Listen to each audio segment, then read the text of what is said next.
Hey, welcome back to Drive Time. I am your host, Craig Pasta Jardula, and we do it live, bringing you all the hot takes, headlines, and unfiltered opinions that matter most. Whether you're stuck in traffic, cruising to work, or just chilling at home, we want to hear from you. Today's topics are all about the big stories making waves, but we're not just here to talk at you. We want to hear your thoughts, your experiences, and your take on everything from the latest political debates to the everyday challenges we face. Remember, whether you're on the left, the right, or somewhere in between, we welcome all points of view. So grab that hands-free device, dial us up, and let's dive into the conversation. What's on your mind? It's Drive Time. Call in now.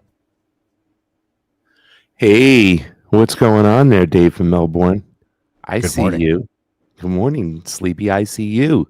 Man, I gotta say, the shirt, the backdrop, and the glasses, you look like a fisherman that's going after some white lobster. After the white lobster. Looks like I had a running with the white lobster all night is what it's saying. No, it's just, dude, it just looked very Vice City to me. So I was like, oh shit. Dude, I'm realizing right now, so somebody's supposed to come stay. By the way, episode 40, Drive Time, your time, and I'm going to need your help today to call on in. Today was one of those shows, man. I needed some extra strength and some extra oomph to get on up and get here. I am in Peru, and I am here for a certain special someone's wedding. And it is like an hour behind my normal time, so I'm on Sleepy Josh's time. And I'm like, man, do I admire him. And it was it could have been very sleepy. It could have been like, fuck this shit. I'm on like 3 hours of sleep, right? Like I took a 6 o'clock flight yesterday. And as you know, we missed a couple shows last week. One of them in particular we missed on Friday because the internet wasn't hooked on and it was supposed to be hooked on. The internet company literally turned off the old owner's internet because the new internet guy was coming that day. I said, yeah, but he told me he was leaving it on through the weekend. Oh, our bad, sir. Yeah, but it's not me. You fucked over my people. Excuse me for cursing so early in the morning, but how dare you mess up my people's time? And this is episode 40, by the way. And so we're our first show on the road. We were here yesterday. There was a lack of people waking up and getting in here. And by the way, good morning, Joan. That's my mother's name. I saw you in here early, West Coaster. Look at you before the sunrise. You are here. Thank you, Ty. AKA Dave from Melbourne. Where the heck were you yesterday? We had an IDF soldier on. Not really, but he was trying to represent. Stop, Sleepy. Don't get upset. I was good. But I know what you were thinking inside. Poor Fred Edward almost had an aneurysm. This is Haspera. He calls in. I love it. But that's what the show is all about. It really is. Well, I know. Listen. This is what this show is all about. I get it. This is about. Doesn't make a difference where you are on that political spectrum. As you know, I encourage, diversity of thought. It's in the closing monologue. Reach out to somebody with a different viewpoint. And when it comes to Israel, my good friend Alex Strenger has a different viewpoint. Then sometimes you gotta agree to disagree, man. I mean, it's one of those things.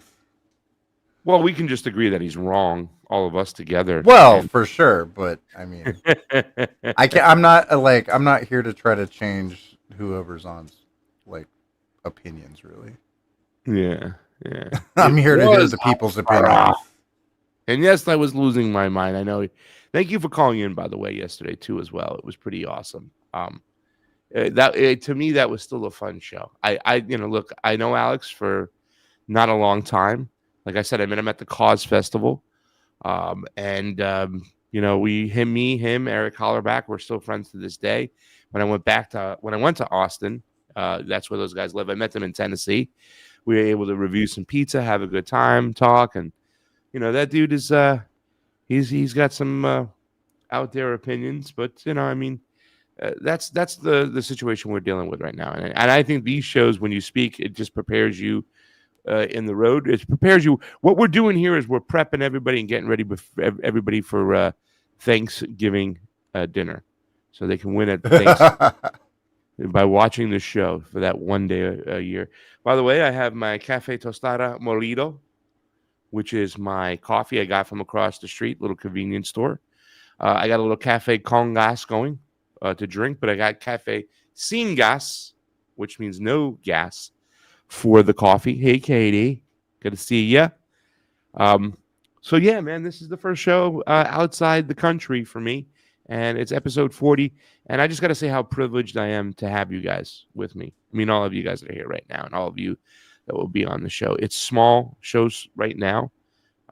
I still think that we can be something big, and when I say we, it's going to take a village. It's going to take us to really make this happen. We just want to get in the arena. You know, a lot of times people just, you know, when they do these things, they want to become big for whatever numbers and get these huge numbers. And I've worked for people who all they do is race and chase numbers, right? So, I mean, believe you me, if you're a journalist, if you're a political commentator, yes, you want your information to be heard by as many people as possible. Why the hell are you doing it? But, you know, really, this is about the future of humanity, right? Like, you know, this is about getting out there, the people's voice. You know, starting the show is all about getting what I think we should be talking about, what people want to talk about, rather than being told what to think, what should be important to us. The mainstream media is on its last leg when it comes to the TV, but they have moved on over to these spaces over here, those slimy little bastards, and they have all these little freaking minions out there running. Like I said yesterday, before we came on to the show, I saw like Rumble has their, you know, their little lineup that they put up, and there was the guy was wearing a hat that says, "You can't beat God." No, I'm not saying God isn't beautiful. I'm not saying that if you're religious, that's bad. I'm not saying that at all. What I am saying is something that I've always said is that, you know, we have these kind of like tribal, cultish mentalities. Cultish is the better word. Gabriel corrected me on that. I think cult is a better word than tribal. I mean, you know, there are some good tribes. It takes a tribe. We're a tribe, right? But a cult, the cult mentality, that's what's going on over there right now. And, you know, the way they have taken God and have weaponized him and justifying bombing women and children or justifying empire or justifying the dirty deeds of the ruling class. And that's what we're here to push back against. You know, I mean, to be fair, the church has long been used for that reason, more or less. You know. Yeah, it's always been used for that. We had a conversation about the Bolshevik Revolution, right? Like, and this is probably an area where me and Dave from Melbourne would disagree, right?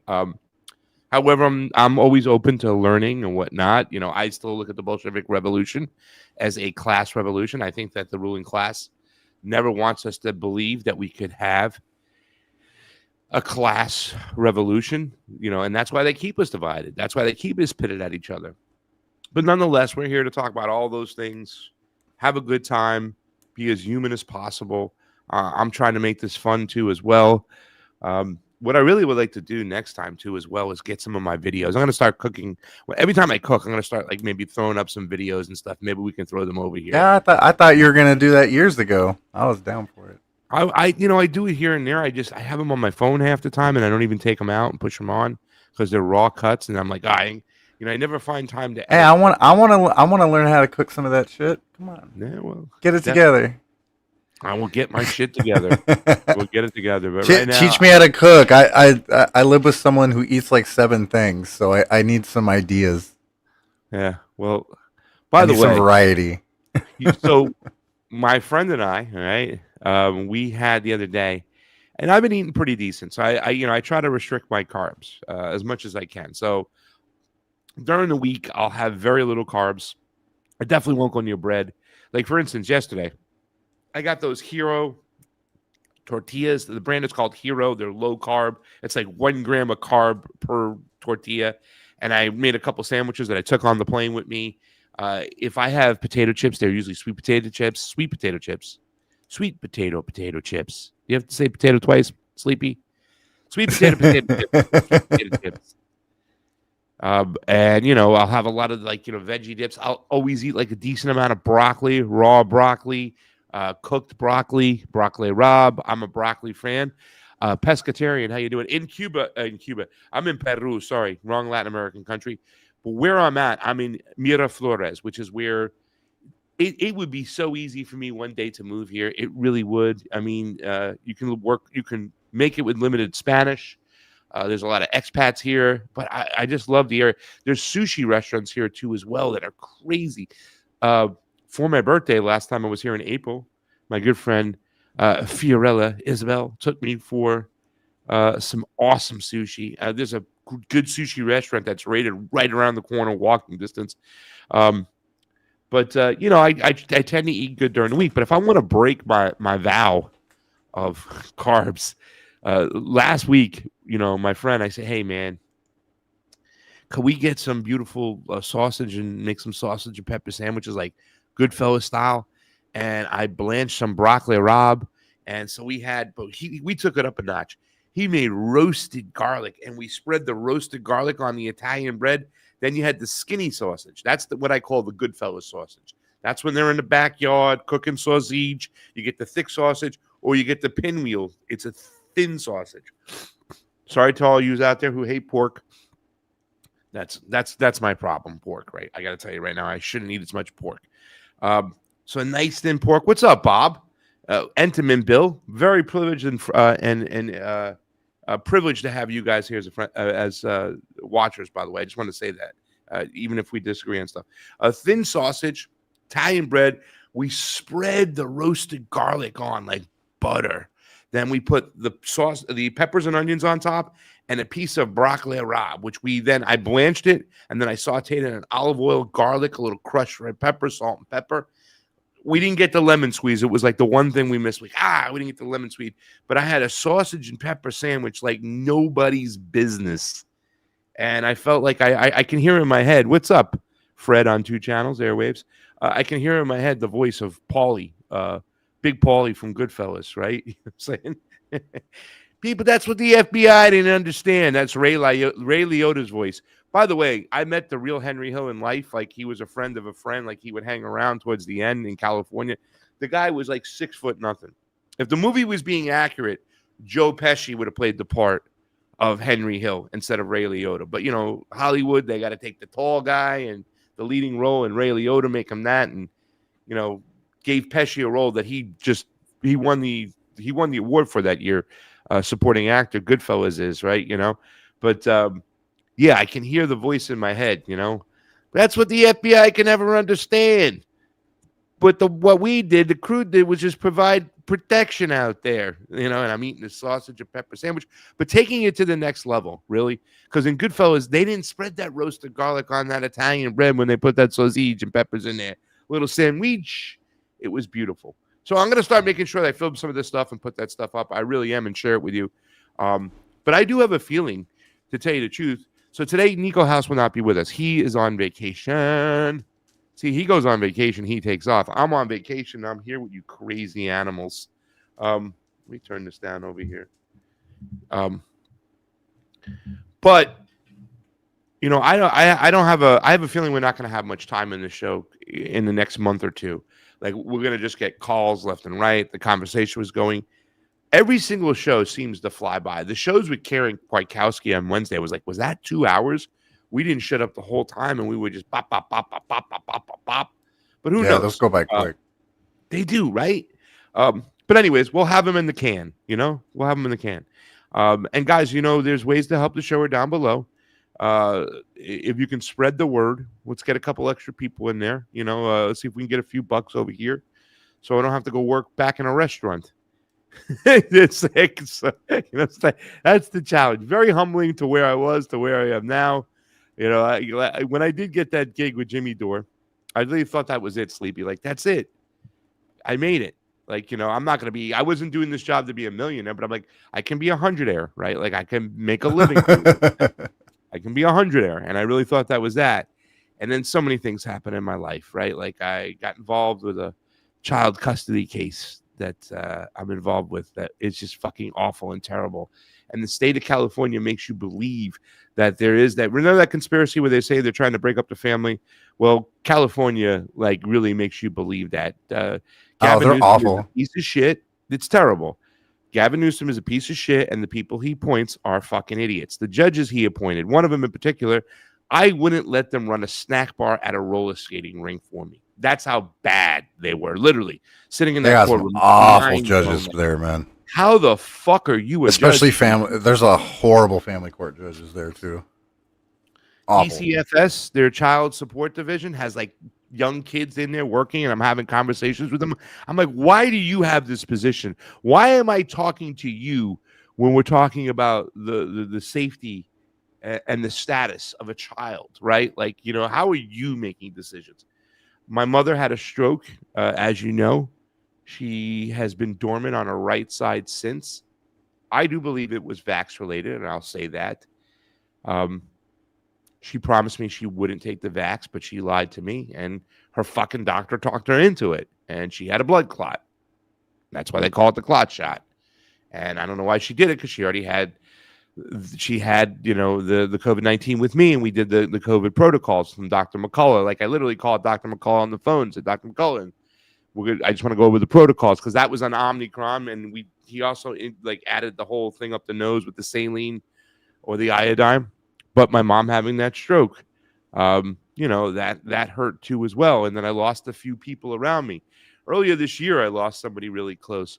But then I got sick too as well. So for me, it was like, and I hate to hit you with all the bullshit in the morning, but it was like one of those situations where I just got, pie in the face, pie of the life pie in the face, where you think that you're going to go in one direction, this is going to happen. And I don't know, whoever you believe in, God, Allah, Buddha, or just the earth, the universe, or maybe the lizard aliens, whoever it is who's controlling things, who's controlling the simulation, says, hold my beer. This is what's going to happen. So here's a shit pie. Yeah.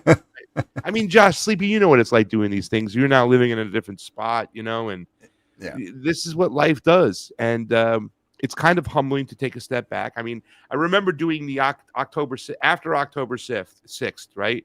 So now I'm just handing Jimmy's show. And it's like, okay, it's your show, kid. I'm going on tour. And I did maybe one show. We did a couple prep shows over there, learning how to do stuff. And then October 6th happens. And it's like, boom. Now you're given, handed a huge platform it's like a giant canvas with all this paint. And what are you going to put on that board, kid? Naturally, our first instinct was to get Max Blumenthal on. He was a regular of the show and whatnot. I said, no, let's try this. You know what I'm saying? Since I'm driving the bus, let's reach out to Norm Finkelstein and get him on. So we had October 7th. Sorry, you're right, Fred. I apologize. I get January 6th, October 7th. I can't remember the date in Lahaina, right? That because I got to do the Lahaina stuff too as well. Is Nico? What? Yeah, I know you're on vacation today, Nico. He texts me. Let's call Norm Finkelstein. And Norm says he's going to come on. All right, boom, right. And now you do a show right after October 7th. You got Norm Finkelstein in front of you. I'm sitting in Jimmy Dore's chair. I'm looking at the views. Everybody's just hungry for fucking news, right? Like, everybody's now just like, oh, my God, this is crazy. Those who know what Israel is going to do are just like, oh, my God. I don't know about you guys, but I already felt before the first bomb was dropped by the Zionist entities. I was already fucking nervous because I'm like, wow, they're going to retaliate on these people. Big same. And so Norm Finkelstein comes on. You do this amazing show. They cut it up. Millions of views all over the place. It was just like, holy shit. So, after those shows and some of the people I had on, and, obviously I used the chance, my opportunity on the show to get people on that show that I thought should have been on for years that were never in. Sam Husseini, Mark Sloboda, Don DeBar, Patrick Henningsen. These were all their first times on their show. Gerald Celente, Judge He never had Henningsen on there? What's that? I'm surprised he never had Henningsen on there at the very least. Not at the time.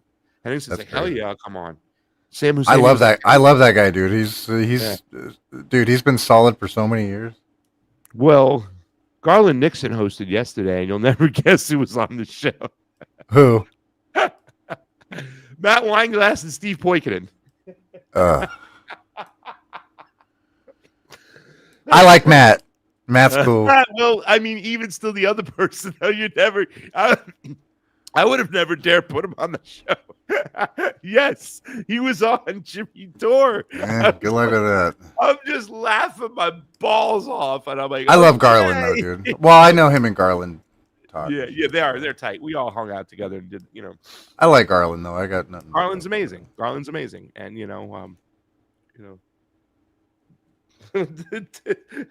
That's just crazy. But I mean, and what he's doing is he's taking the opportunity to do the same thing. I got a call from Matt yesterday, and he told me, I was like, Matt, way to go, man. Fucking go kill it. And I'm so proud of that kid because, when Matt started, Matt called me my second time when I was Hawaii and unfortunately my Hawaii video has been stolen pretty much. It's been accosted and the dude, I did never do business on a handshake, guys. Have your paperwork signed, have it there, do things right. If I did anything wrong, that was that. You know what I'm saying? I trusted somebody. Now, we had released the first one together, so I thought everything was all systems go.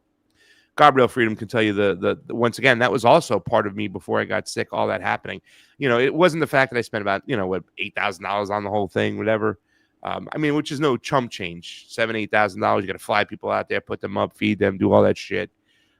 It was just the fact that I had this thing where I'm going and talking to these people 90 days after the largest fire in American history, and now it's just in the ethers feel. It was a nightmare. And we tried our hardest to get it back, to do things, and it's unfortunately I had to let that go. But that once again, that was all part of. And then I got sick. I got literally physically sick. And I tell you this right now, the one thing that, guys, that I could tell you out there, and I hope you take this to heart, is that you understand that your health is everything. It's the most important thing. Without your health, you got nothing. And, I've never been, like a physical specimen where I'm lean, eat healthy all the time. My name is Pasta. I've eaten a lot of pasta, a lot of bread my whole life. I ate a lot of fast food at one point in my life, which was terrible. I think it was laying dormant in my system. But your health is everything. And being sacked and being in that bed just changed my whole perspective. And I don't know who I was talking to, universe, God, whoever, but I said, if you give me the opportunity to get out of this, I'm going to make the best of it. I had this inflammation. I didn't know what was going to happen. My body was inflamed. My legs are still scarred up a little bit. They haven't gone away completely. Like I say, I'm about 92% healed because there's still some eczema-looking stuff on my legs down below, which I never really had it in that part. It was just so weird. And I had been battling to try and get rid of this. I've been treating it at its core, going into the stomach, doing certain things. So when you're trying to rip out a chronic disease, it's going to fight you, and it fought me. And I thought I was going to lose. So I said, when I got the chance, you know what I'm saying? I took advantage of it. And by the way, Entenmann Bill, you're an amazing freaking human being. I can't when I go up to New York. I always visit certain people when I go to New York. I always try to visit Don DeBar now. It wasn't like that. But when Don called me one time, I was like, I'm flying in. He goes, did you get your, where are you going? I'm like, I haven't got a place yet. There's a hotel and I'm going to go rent a car. He goes, did you rent it yet? He goes, I said, no. He goes, don't rent it. I got meatballs and Chianti. You come stay with me. All right. Should I take the train or Uber? No, I'll come get you. And he shows up at the fucking airport, picks me up. Nice. We go back to his house, meatballs and Chianti. We have a great conversation. And Don was someone special to me. Like before I even met Don, I knew who he was.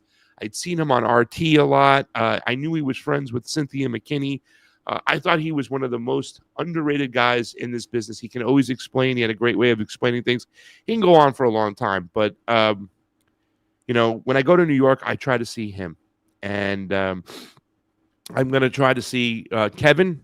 And I'd love to see you, Bill, because you guys are all in the same area. And bless your heart, he's on here promoting Due Dissonance. By the way, first time on Jimmy Dore Due Dissonance, guess who it was with? Me. I brought them on for the first time. And I'm not trying to take credit for Due Dissonance's success. I wouldn't try to take credit for Matt Weinglass's success. All those guys, especially Matt, who I became really close with, back to the story that I met him when I spoke to him when I was in Hawaii. We spoke on the phone. He was just getting started. We connected. We continued doing things together. Matt Weinglass, just like Pasta Jardula and Fiorella Isabel, just like Due Dissonance, went out and did what they had to do without anybody's permission, without any blessing. They said, fuck it, let's go. Let's just give it a shot. And here they are today. Due Dissonance, Keaton and Russell have made such a great name for themselves. Matt is a regular now on Garland Nixon.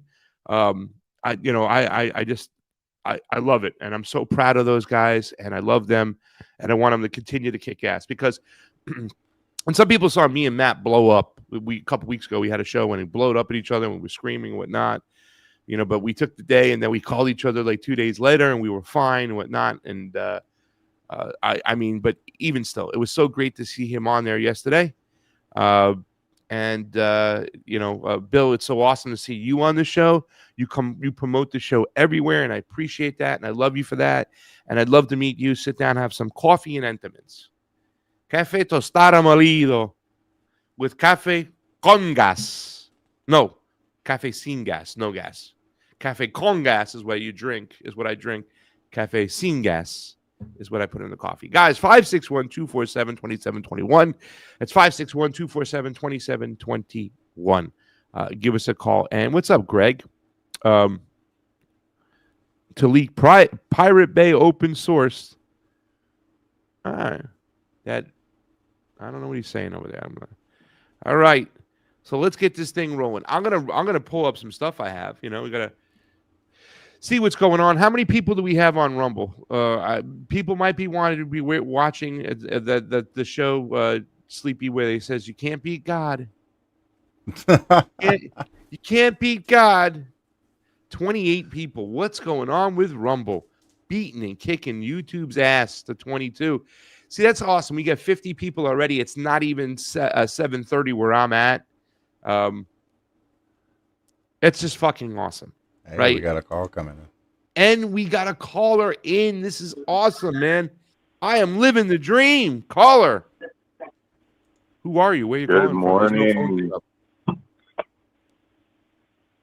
Go ahead.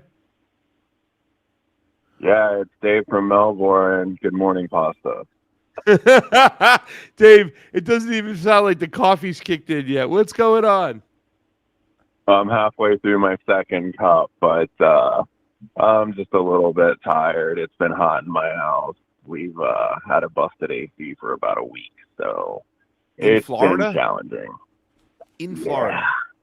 That is like nightmare busted AC and stuff. Holy shit. So what do you got? Fans rolling or something? Maybe you could put a block of ice behind one of them. And shit, I got mine on it. I've had mine on all night. It was so damn hot all night. I feel that, man. We ran into a problem because it's going to cost about $15K to fix the AC because my landlord let it go on too long. So we've had to get installations of window units, and as you know, that builds up pretty bad due to the dust and pollen and mold in the Florida air. So, we get to pump the geoengineering directly into our faces now. Which, if you're gonna have the geoengineering, Dave, at least get it directly into you, right? Get it over with. Fuck it. Yeah, I mean, take it straight. Build up the immunities, right? Raw dog the geoengineering. Hey, listen. Sorry. I used to go around licking toilet bowls as a kid, right? So, like, that's what you got to do. Build your immunity and stuff. So it's good. I was the kid running outside in diapers at 3 years old, playing in thunderstorms and splashing in puddles, and I eating still dirt. am, so minus the diapers. I'm not Donald Trump. Speaking of Donald Trump, flock cameras, more war.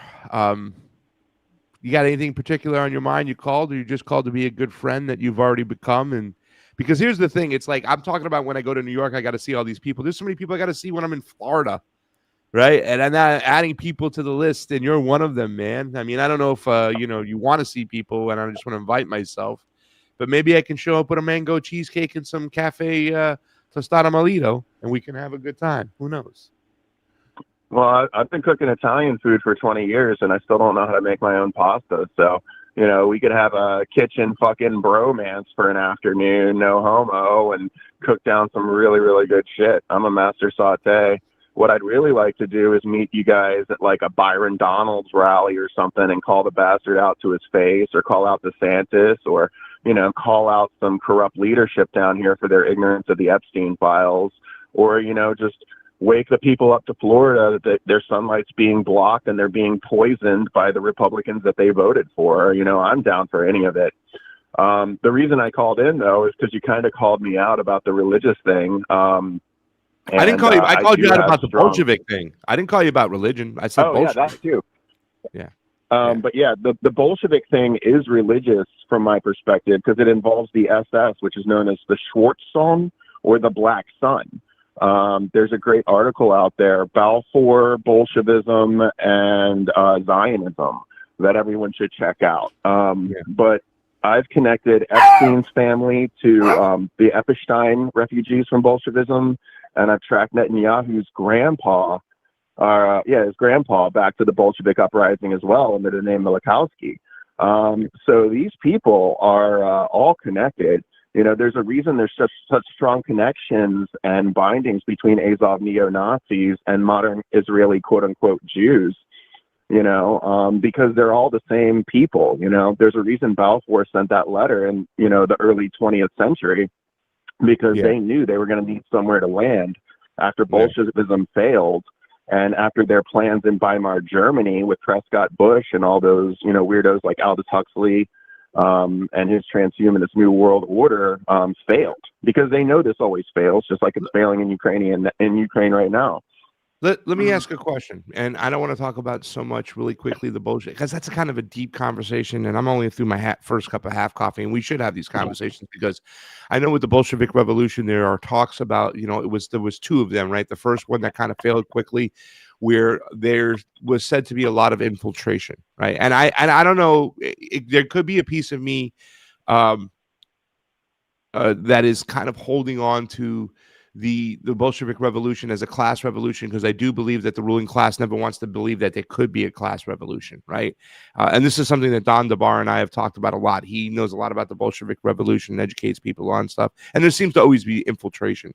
But I want to ask you another question, Dave, instead, and that is, how do there's this kind of Whitney Webb, I call it the Whitney Webb style of journalism of sorts, where she doesn't necessarily put the connection out there other than the fact that they known each other or they cross patterns or have, you know, somehow been involved. In other words, I would say just because you took a picture with Epstein doesn't mean you're guilty of Epstein-like behavior, right?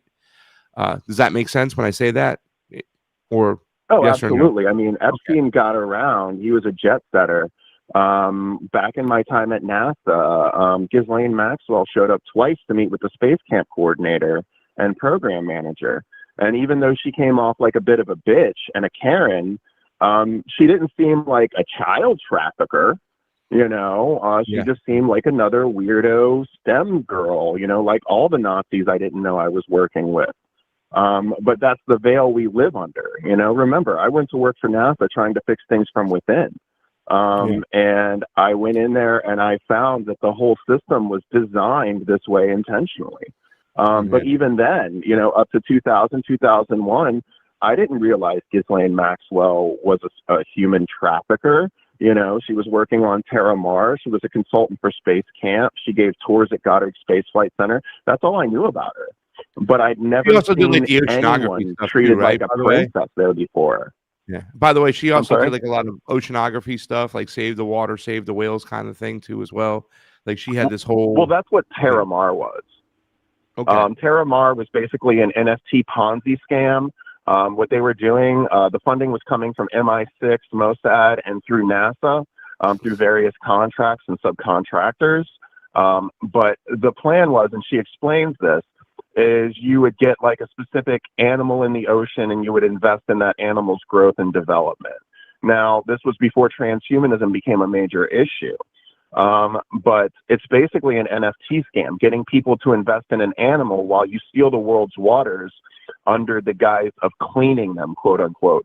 But now we know these weirdos have been sequestering water for their little underground bases and screwing that up too. What is going with the underwater sea mining? I know that was it Glory Jones, Sleepy, that used to talk about it a lot too, as well. Yeah, it was Glory. Yeah, I know Mark Benioff. Mark Benioff had a big part in that. The Salesforce guy, but that was I haven't heard about it in a lot of years. I'm sure it's still ongoing. Why do you know about that, Dave? By the way, and everybody's talking about my blue blockers and stuff. Look, guys, I started a show. One of the stipulations was I had to be able to wear sunglasses in the morning. So I've got all these different types of sunglasses. I got about 11, 12 pair. I got to increase them. And this just so happened to be one of the pairs I had out ready to rock and roll. There's nothing, I don't need to wear them. My eyes are fine. I just choose to wear them because I want to look cool. And so that's why I started a morning show, because for some reason it's more justified to wear sunglasses. Dave, what do you know about underwater sea mining, and what does that really do? How does it affect the ocean? I mean, obviously you're a pretty smart guy, so I'm sure you have a beat on it. And from what I understood is they used to use some of like space technology when they go deep down in the water. Do you know anything about it? The limit of my knowledge on that, which is very limited, is that NASA was an an ocean exploration agency before it became a space exploration agency. Really? And there's no listed reason. Yes. They were originally exploring the depths of the world's oceans for lost civilizations, for potential advanced humanoids, for anything that could, link us to our past. Now, as we know now, NASA was more of a Nazi endeavor, and the Nazis were always looking for ancient technology. They believed in the Vril. That's the Black Sun, Schwarzschild aspect. But no, my knowledge there is very limited. All I know for sure is that in its history, NASA was started as a space exploration agency, and at some point redirected their focus out to space. Now, what I have seen is that the pools at Goddard Space Flight Center, where they quote unquote do a lot of the filming, are where they do a lot of the CGI from space. And these are the videos that are, automatically discredited when like a rat runs through the space shuttle while everyone's floating, all these things that people have just pointed out, like, yeah, this is clearly bullshit. So that's as much as I really know based on my personal experience. My program grants were pretty much all for low orbit technologies, geoengineering, free energy like geothermal induction, and mind control systems. So it was all harmonic destabilization, reverse ionization, and that was a subsidy of my EDCATS contract, EDCATS.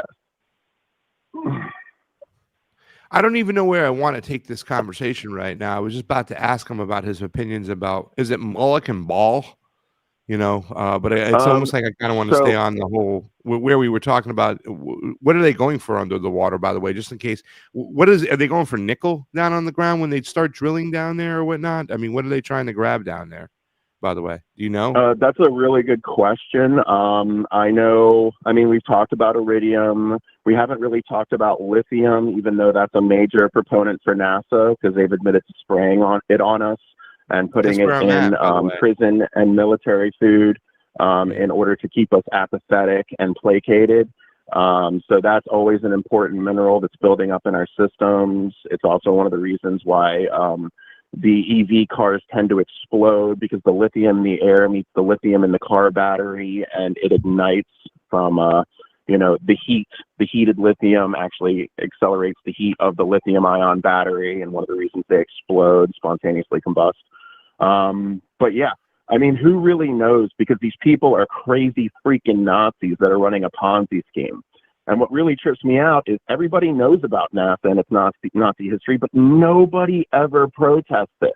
The second floor of NASA has been a CIA office since 1997. I know because I helped the education division move up a floor so the CIA could take over the second floor in 97. Dave, and most people don't even realize it. But Dave, you're asking all those people who purchased those cool NASA t-shirts to now throw them away and get rid of them? Come on.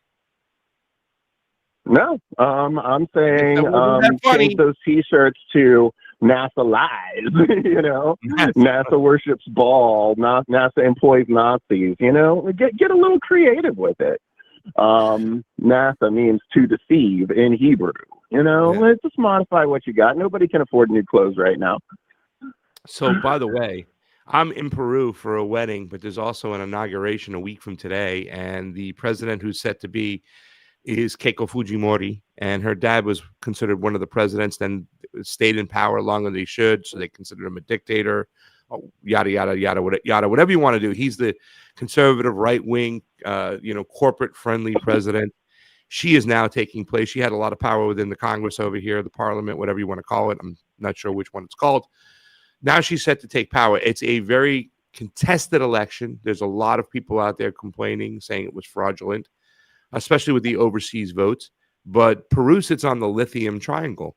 And guess what the United States wants? That lithium, because every single time you have a president, and the last one being Pedro Castillo, who tried to nationalize the lithium, the CIA shows up, and the government of Peru then backs the United States CIA and imprisons that president. I don't know how many presidents from Peru have been imprisoned, but it's a high number, and that's what's going on here in Peru. But people aren't paying attention to it. It's I think it's Argentina, Brazil. Is it Argentina, Bolivia, and Peru sits on the lithium triangle, and the United States wants it. Go ahead, Dave. Sorry. So most people know via Whitney Webb and Annie Jacobson that Bariloche, Argentina, is a Nazi city where they fly Nazi flags and speak Nazi German. It has been the source of a lot of controversy. But what else is in Peru, buddy? And then we'll get to Moloch in a second, because I do know some shit about that. But we got Angkor Wat, we got the Paracas skulls, which happen to correlate, to my modern DNA, where they still find Ashkenazi DNA to this day in the form of big egg head shells that don't quite fit the Homo sapien profile due to the skull fusion lines. This is a rabbit hole I recommend everyone look into. Anywhere where you find ancient sites, you will find American Nazism. You will find American interventionism, and iridium happens to be part of the plan as well.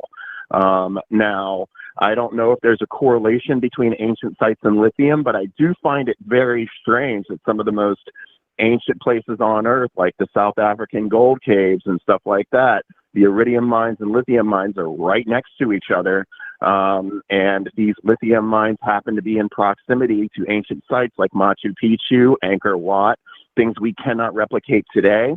Peru is also the location where cave diggers and gold miners busted into a 23,000-year-old gold cave where they found jade statues of Isis that matched the ones in Egypt.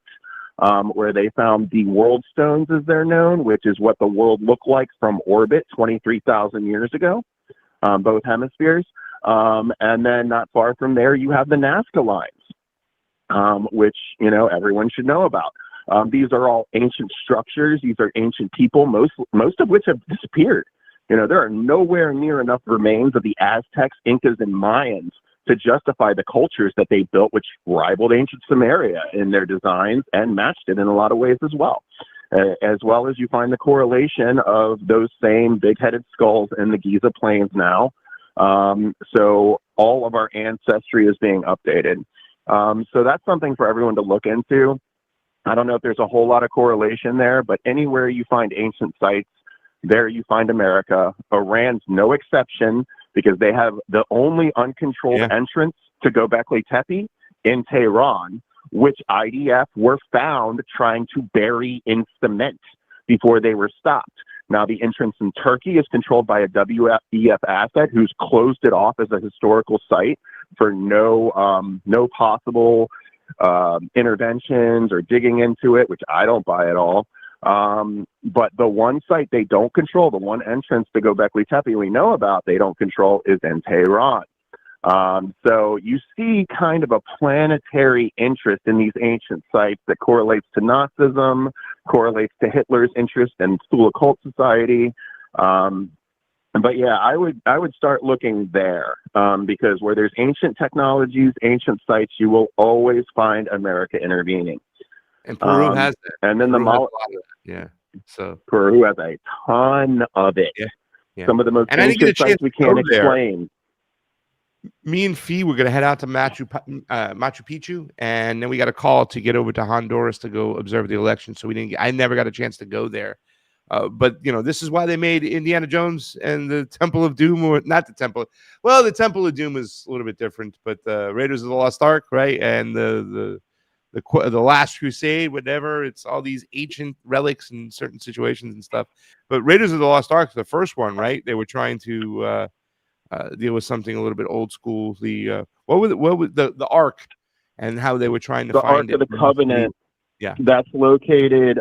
That's allegedly, according to legend, located at the Temple of the Sun, which has been diagnosed as a Bosnian city. They thought the temple itself, which is just a giant freaking pyramid that towers over the city, was just a hill. And then they dug inside, they dug down a little bit. Now it's one of the most sought after historic sites on the planet. Allegedly, under it is where the Ark of the Covenant is found. You have the Temple of the Sun, Stars, and Moon all there, which are 3 different pyramids and structures. That's another one I highly recommend people look into, as well as Michael Tellinger's work on ancient cymatics designs, advanced harmonic technologies. He's done a great presentation about this regarding Ubuntu, Ubuntu, where he shows actual designs that, for instance, a little wand that can instantly boil water, which would save us a tremendous amount in energy and energy costs. Are they trying to suppress? They're trying to suppress technologies that would benefit the majority of people out there and just control it for themselves. When you say that they're trying to, because even Greg Dubb, he put they're also filling in the Bosnia pyramids with concrete. So what you're saying is that the ruling class, the elites, whoever they may be, these American Nazism, fascism, and I love what I love talking to you, because so many people, and I've had these fights before where people get mad at me because I just won't say it's Israel alone. Everybody's Israel, right? So it's just, I say, well, no, it's bigger than that. This goes back to Babylonian days. I do like the fact that we have exiled the Knights of Malta, right? Who's talking about something else too as well, not just making it this one entity. Because from what I'm seeing in today's perspective, Dave, is that they want to blame everything on Israel. So at one point, they can eliminate the Zionist faction and go back to being the good old American imperialists that they are, which you have always connected the dots that there's a lot of Nazi roots to them too as well. This goes beyond just Zionism, is what I'm saying. But just correct me if I'm wrong before we get to a little ball and mullock. Yeah, no, you're not wrong. Nazism is just a modified term for Ashkenazi. When the Bolsheviks were kicked out of Russia, including Netanyahu's grandpa and Jeffrey Epstein's grandma, which once again, the Epstein name is a code name for Epstein region refugees. You can find this in Jewish virtual history and every Jewish site on the internet. They were unwelcome in Poland as Nazis, which was a short derogatory term for Ashkenazi. Now, the term Ashkenazi goes all the way back to ancient Hattusha, which rivaled Ramses III in its greatness. And afterwards, Ramses literally leveled their entire home site. But it's still the location for the Rosetta Stones and ancient jade technologies we can't replicate with lasers.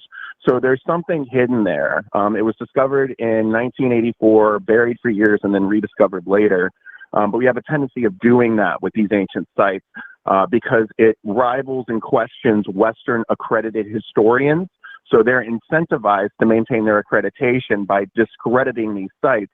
That also feeds into what's known as the Nazi agenda, which I will constantly link back to the Black Sun, a.k.a. the Schwartz song, and these crazy weirdos like Rasputin, Bandera, who, is still the emblem of the Black Sun, and Wolf's Claw and Azov, all this stuff.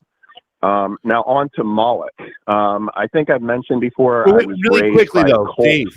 So Dave, wait, just really quickly, just back up 2 seconds. But I have to stand up and plug the computer in. It's not the one thing I didn't do, so I'm gonna have to walk away from the screen for 2 seconds. But I'll be listening. So just to put a bow on it, just for the conspiracy theories for dummies kind of version, the bullet point version, the ruling class or the oligarchs, whatever, are trying to suppress information coming from these historical sites because they want to hide the not only the history but the technology from the people. Because in the Lost Ark, remember the Nazis wanted to get to it and it was a secret spot they wanted to control before anybody else got to it. So I just want to make sure that we're understanding that completely. That's why they'll show up where they have, like in Peru, all these historic ancient sites is because they want to suppress that information, keep their lies going, and also keep any type of technology that could be derived from it for themselves. Is that what we are to understand? I would agree with that statement. Yeah. Not only the technologies. Now, if we go back to the Crusades were literally all about taking holy relics from Jerusalem and the holy sites in the Middle East and putting them in the hands of an inbred Ashkenazi king named James, who also admitted to being a blood-drinking demonologist whose knights hunted down healers, shamans, and quote-unquote witches and warlocks. But then the problem is he documented bringing them back to his castle, torturing them for adrenalizing their blood, drinking their blood, and communing with angels and demons, which is documented in Demonology and I, which you can buy for $5.99 on Amazon to this day. You fast forward that to modern day, and you got Scofield Zionism, Christian Zionism, which most Christians, including me, didn't know we were being indoctrinated and raised into, to equate Christianity to superiority, which is a Khazarian supremacy construct accent on the Aryan part. Okay. Let's I'm gonna get up and plug my thing, so I'm gonna be listening the whole time. But let's talk about Moloch or Baal, and then we'll wrap up the call just in case anybody else is on hold. But yeah, give it to us, man. What do you got on Moloch? By the way, in Iran, they were burning Baal statues just recently, were they not? Yeah, and every time a country like Iran does that, Israel jumps up and calls it anti-Semitic and totally Streisands themselves. So that's kind of a tell. The power structure starts at the World Economic Forum at Davos. You know, Switzerland and Sweden have always been arming both sides of every conflict. We know now that Deutsche Bank was deeply embedded with Jeffrey Epstein and Ghislaine Maxwell. So, I mean, there's all that, but that's that big transhumanist black hole that I'm in that I don't recommend anyone with a soft palate or an easy gag reflex look into because it's truly vile. It's truly disgusting. Now, in regards to Moloch, this goes back to my childhood, Project Gateway, my NASA-involved family, my uncle being a part of the Bush oil fortune for a while, the Richardsons in my family who are related to Bill Richardson of New Mexico. This all connects. I always wondered why we had so many freaking owls in my house. I never understood it. When you walked in my house through the threshold growing up, and I still get chills, the temperature would drop 30 degrees and you felt like the dust particles and the owls on the wall were freaking staring at you. This is an impression I not only had, but all my friends had. We had a pool table, fully stocked bar, ping pong table in my basement. And after one visit, none of my friends wanted to hang out. Why? Because they'd see shadows moving in and out of the shadows. My uncle had this ability to get really cheap houses through real estate where murders and ritual sacrifices and drug dens had gone down and fix them up and restore them. But we brought all the stuff back to my house. And I don't know whether you believe in haunted houses. I've lived in them. The phenomena is real. But like I said before, my cousin Sharon, she designed and simulator sons for Goddard. Our family was pretty much targeted. Me and my sister didn't know we were extremely rare blood types growing up. That was concealed from us. But no matter what time of day it was, you could always feel the owls on the wall staring at you, 20 and 30 of them. I mean, my uncle actually put up a whole shelf along a windowed wall that should let sunlight in just to put up all my aunt's owls. And I didn't know that was a symbol of Moloch back then. I do now. It all fits. You're saying the owl is a symbol of Moloch? Owls? The owls were ritual worship of Moloch. We never understood why there were so many freaking owls in our house. Not living ones, just, you know, porcelain and ceramic owls all over the goddamn place. Little ones, medium ones, big ones that were like 3 feet tall. They were everywhere. And the ritual conditioning is so sublime that when you're in it, you don't know. It's like when you're in a cult, you don't know you're in the cult until you actually get out of the cult, if you ever get out of the cult. And that's how brainwashed these people are. We're taught IQ equals superiority, but it doesn't stop a bullet. Now, this is the same BS Ashkenazi like Jordan Peterson and Ben Shapiro try to teach, but it all falls flat at the end of the day when we live in a sociopathic society. You know what I mean? Yeah. So who is Moloch exactly? So Moloch, as far as I can discern, other than being a bull god of human sacrifice, goes back to Attila the Hun, Genghis Khan. Their ceremonies involved taking women, children, or pregnant women, putting them inside the golden bowl, heating it up, and then drinking the blood and eating of the flesh. This gave them a power known in the West by the Native Americans as Wendigo, where you sacrifice your soul to get taken over by a demon in order to gain greater physical prowess, power, and extended life, but at the same time you develop what we know as necrotizing fasciitis or Kuru, aka Creutzfeldt syndrome. So it's basically a demonic pact trade-off that's based in medical science. Allusions to it everywhere in every society, but it ultimately involves the cannibalism, child molestation, human sacrifice, and focus on women and children that we see analog in Zionists to this day. What's the difference between Moloch and Baal? So Baal is actually, in my opinion, a chemical compound, barium plus aluminum. And those are two chemicals that are constantly used for mind control. Bromium, bromides, those are known as witches' brews, love potions, but it's also radioactive. You can find that in Mountain Dew, brominated vegetable oil.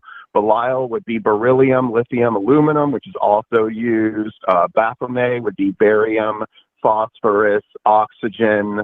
I believe methylicin is the Me, and TH would be thorium. You can find all those things in our atmosphere as well, being synthetically developed.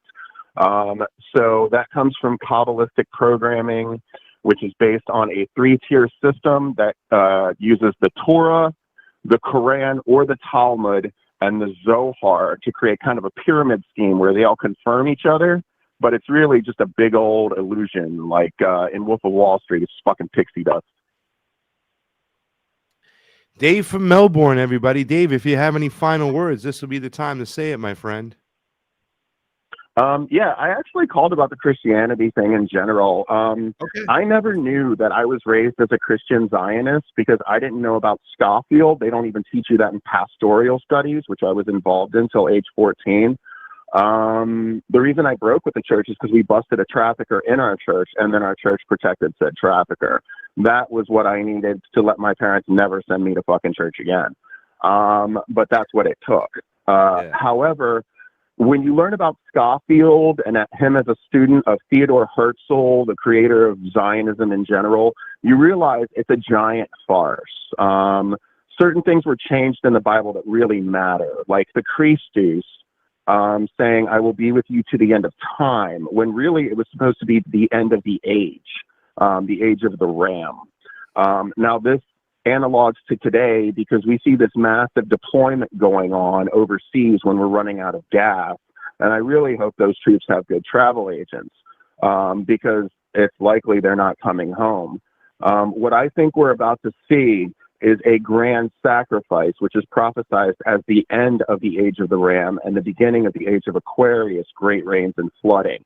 I really think that they're only talking about 17 fatalities over there because they're covering up the 40,000 troops we're missing just from our resupply bases alone.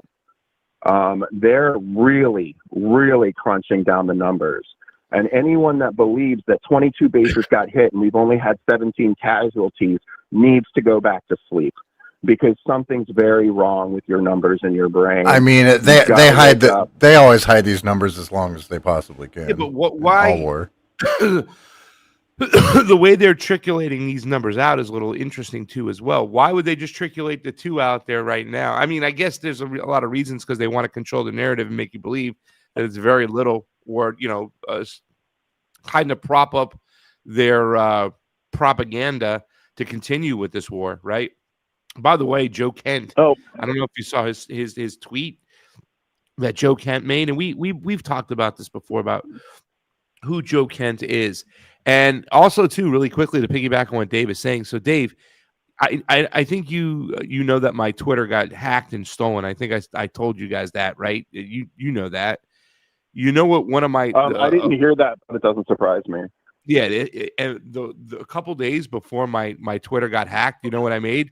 I talked to my source in Tehran, and my source had told me that Iranian news was reporting hundreds of American deaths that they'd hit these bases and whatnot, not just like 10 or 12. And then less than a week later, all of a sudden, my Twitter was taken down because I was reporting like what Iranian news was reporting.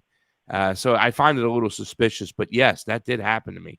And for those out there who said they wanted Joe Kent to be our next president, he's being so brave. And we were like, this dude's not an anti-imperialist. This guy's not fucking anything special. I mean, just because he said, oh, Israel this, Israel that. That's what I'm saying. The people are just so stuck on that one situation. Here's what Joe Kent said the other day. Tonight we will have to hit Iran hard in response to our troops being killed in Jordan. After that, we need to end this before it escalates further.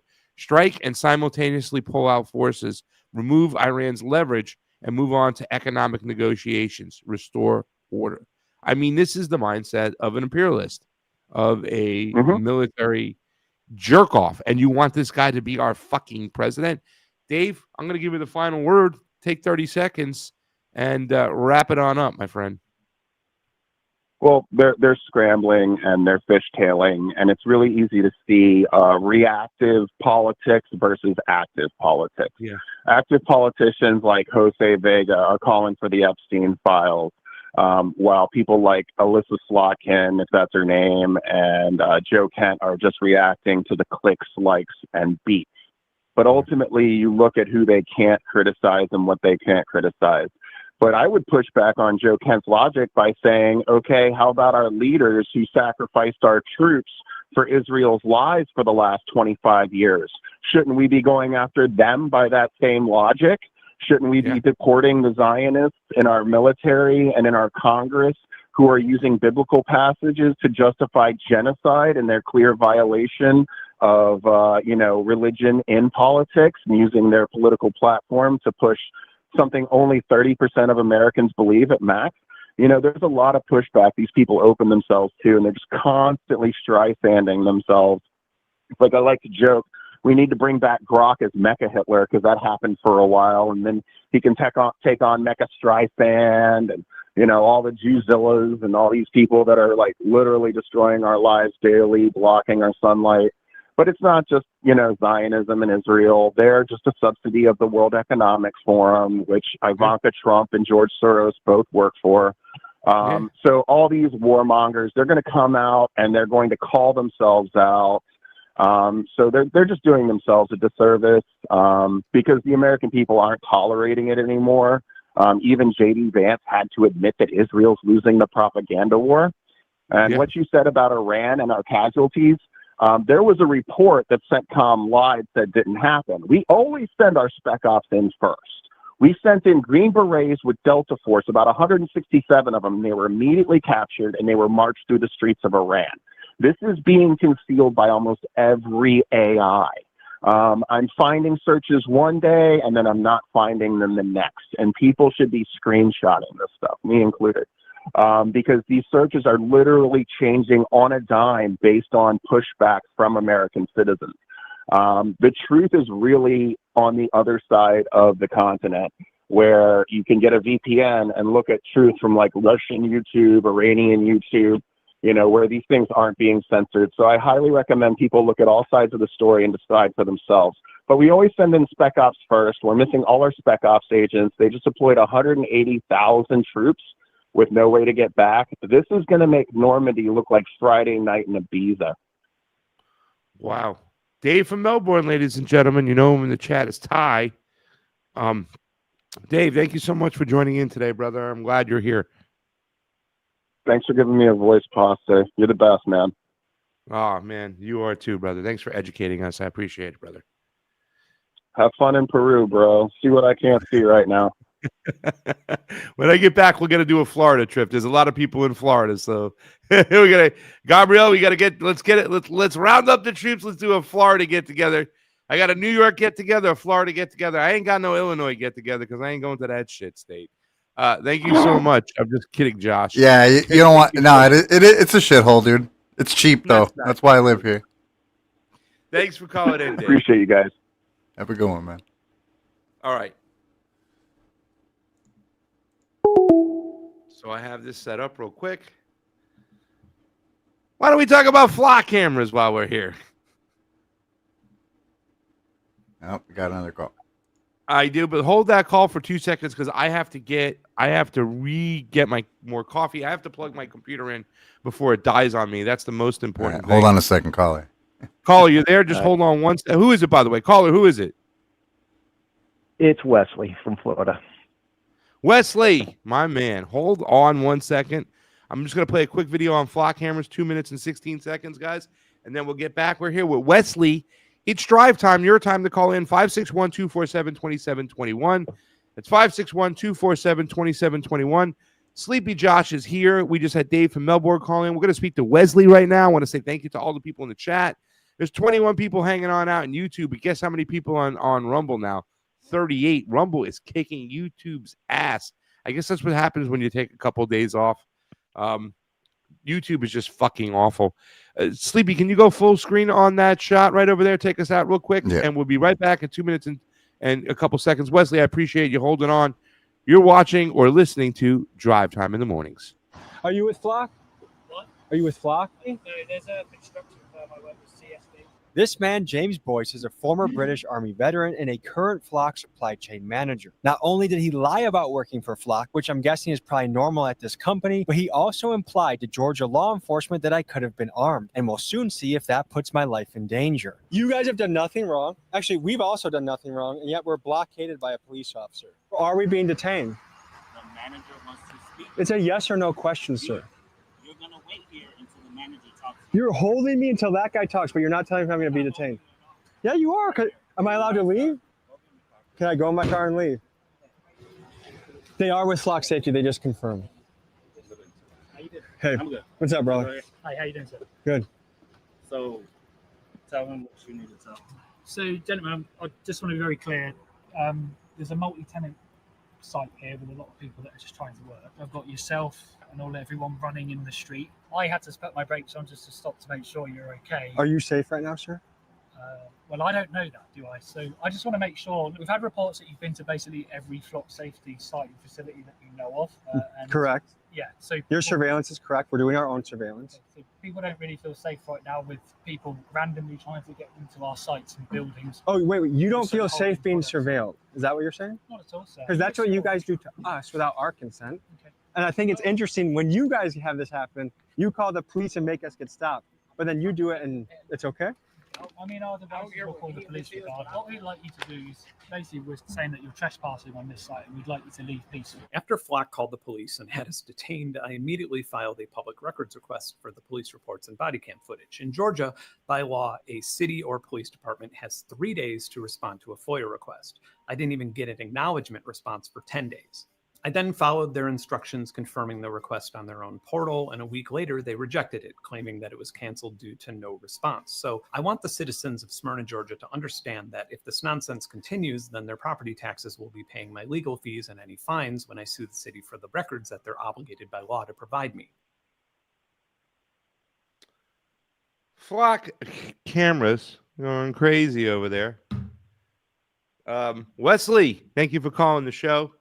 I don't know if that's going to help your things you want to discuss. Has nothing to do with it, but I think it is crazy right now. And this is the danger we need to be careful about. And this is what I'm trying to explain to everyday normies that support the right-wing cause. They will always come in with their we have to be tough on crime mentality, and they will piss and shit all over your constitutional rights, especially the Fourth Amendment, right? Unlawful searches and seizures. And this is what will happen while they are in power. And that's the danger of the whole, one of the biggest dangers, I think, of the Donald Trump populist right movement. Wesley, good morning. Thanks for calling in. Good morning. I wasn't calling about Flock. I love it when Dave calls because he covers a bunch of subjects that I'm interested in. And so he's a gateway drug. Gotcha. So what drug are you talking about? Go ahead. For Flock, I was complaining about that back in 2014 when they were putting in express lanes in Seattle on the 405 and putting up license plate readers and all this other stuff. And I'm like, this. And then the billing all goes to somewhere, I think in Dallas or something. It was out of state. So it wasn't even like the money or the company wasn't even in state. So we're spending state money on crap that obviously was federalized in some degree. And I was complaining about that in like 2014. So that was. Are you in Seattle right now? No, I'm in Florida. Oh, okay, cool, man. That's right. You did say that. I'm so sorry. You just mentioned Seattle. I'm like, wow, it's like 6 o'clock in the morning there, and we started at 5. But where in Florida? Do you mind if I ask? Oh, I'm in the Claremont area. Okay, we got to do a Florida meetup. So please jump on into what you got to talk to. And thank you so much for calling in the drive time in the morning. By the way, I wanted to make this a show for like mostly normies, right? To call in and voice their opinions, get them in. But I've had such educated, smart-minded people like you and Dave and Snorky and Kevin and all these other people really kind of embrace the show. And if this was one of these situations, like I wonder where this show is going to go, because I'm not driving the bus. The people are going to drive the bus, and I'm just going to go along for the ride. And I'm very glad you're part of the family, my man. So please let's dive on into it. All right. Now, Dave went all over the place, and there's a lot of different things I want to talk to him about specifically. But I mean, even from the space in aspect of it, and the last trip around the moon where they went at night, and so it was the dark side of the moon at night for some reason when it wasn't facing the sun. And then they did it also when the magnetic field was teardropped so that the moon was in the teardrop tail of the magnetic field. And I think part of that mission was to measure some electromagnetic field lines and things like that. Was part of what the Artemis mission was, going around the moon at that time. But also they went dark for a couple of minutes there because they didn't have relay. And I thought China put up relay when they did their dark side of the moon mission. Like I thought they put up some microwave satellites to do a point-to-point. And then there was also a microwave pair of satellites, the Grail satellites, that the U.S. put up like 10 years ago, that then they crashed one of them in the surface and filmed it with the other one. And I don't think they actually crashed it into the surface. I think they crashed the booster that the two satellites rode to the moon on into the surface, and that those satellites are still there. But, I'm more of a conspiracy hypothesizer. I generate conspiracies. I don't just discuss other people's ideas. So you gotta look at what you're looking at and say, well, what could this have been? What are they up to? What are they building in there? Though, can we take a step back for a basic question from a normie? That would be: is it possible for us to get to the moon, and is it possible for us to get to the dark side of the moon and the Van Allen belt? Right? Isn't that the area between the moon and United States, Earth's atmosphere, where it's almost impossible to travel through, where nothing can get through, no signals, nothing? So can you explain a little bit about that? These are all good questions, and it's basically a litmus test as to what I believe or not. And questioning everything is always good. I could see how faking the moon landing was a possibility. I do think it doesn't seem as if we could get there compared to what we were doing in the 60s. And so I'm just kind of, there's certain things that definitely cast a shadow in a way that makes you question a lot of stuff that happened in the past, supposedly. I don't know where I sit on that. But the Van Allen belt, the radiation, the travel to other planets, all these things they don't really have good answers for, that I can't speak on because I couldn't say one way or the other. Okay. But the same thing, I feel the same thing with the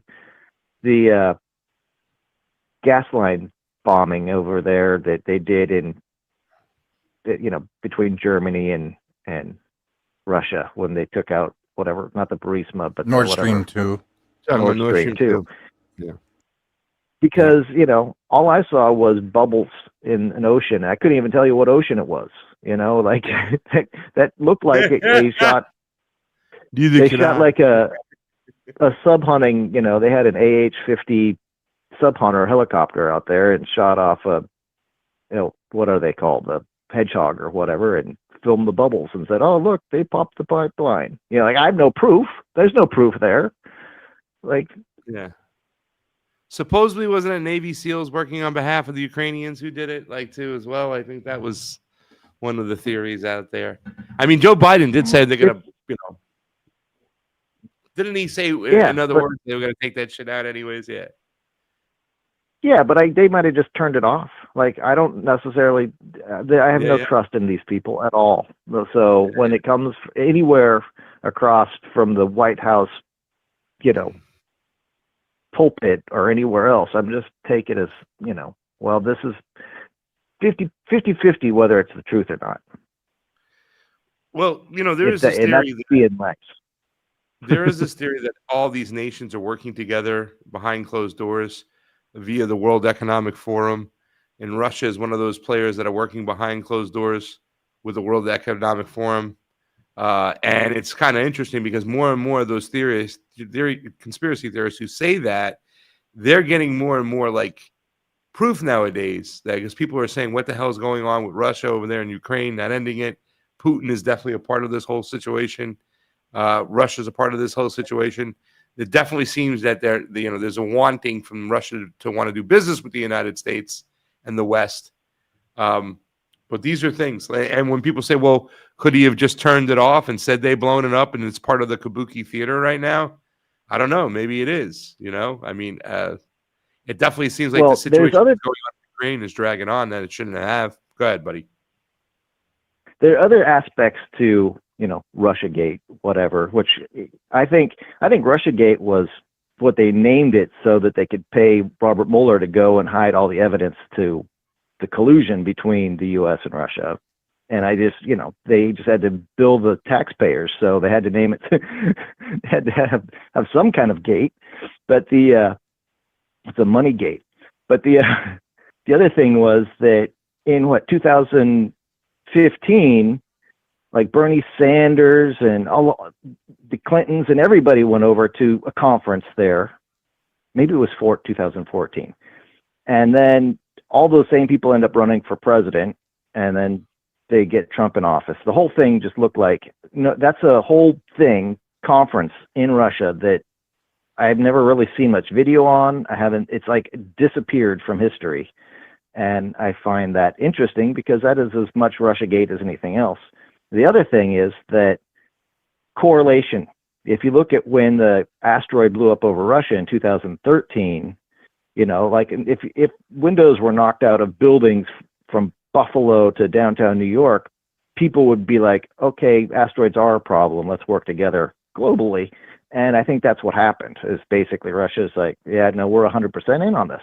And then you look at other correlations, like when Russia supposedly, this is after the Paradise Fire, Russia supposedly had fires going on, and Trump is all like, oh, we got experts on that. We'll send over experts to help fight your fires, even though he wouldn't help the people in Paradise. He was going to send them rakes. And so then they had the nuclear meltdown, and then Russia, Putin says it was a nuclear-powered missile test.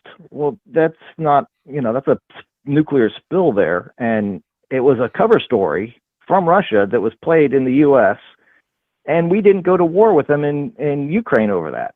There was a whole nuclear meltdown, which I basically think it was. I think it was a bunker meltdown that they had in that area caused by the forest fires going by.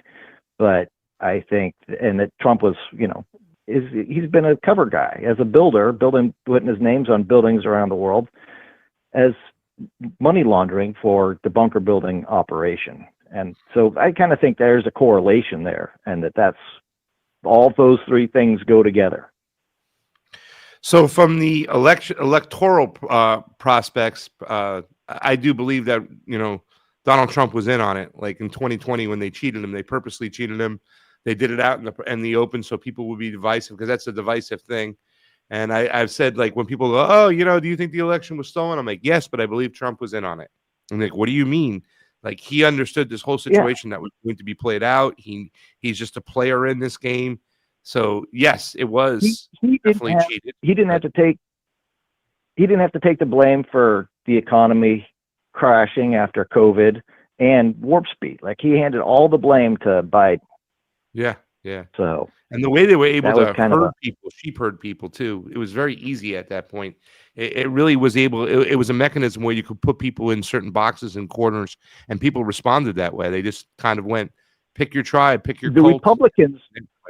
The Republicans elected Biden, and I'll tell you how. During the primary, they used red state voting gerrymandering to close down facilities and voting booths in the primary so that Bernie didn't get the primary election, and then they handed it all to Biden, and that was a whole plan thing. And the red states picked who was going to run for the Democratic Party. I remember watching that primary versus Joe Biden live in Texas, and I'm like, Bernie Sanders was out to a huge lead, and it was almost mathematically impossible for Biden. And a lot of those numbers that came in on 2020 that night were mathematically impossible. They weren't possible. And people don't understand that when I tell them, what do you mean? All elections are rigged. You're right. My man who said that right here. Put that over there. I think the other thing was that if you look at all the rallies beforehand, Joe Biden never even had a gathering of more than like 500 people, that. But then he couldn't fill a goddamn gym. I know. Then you look at Bernie Sanders filling the Tacoma Dome.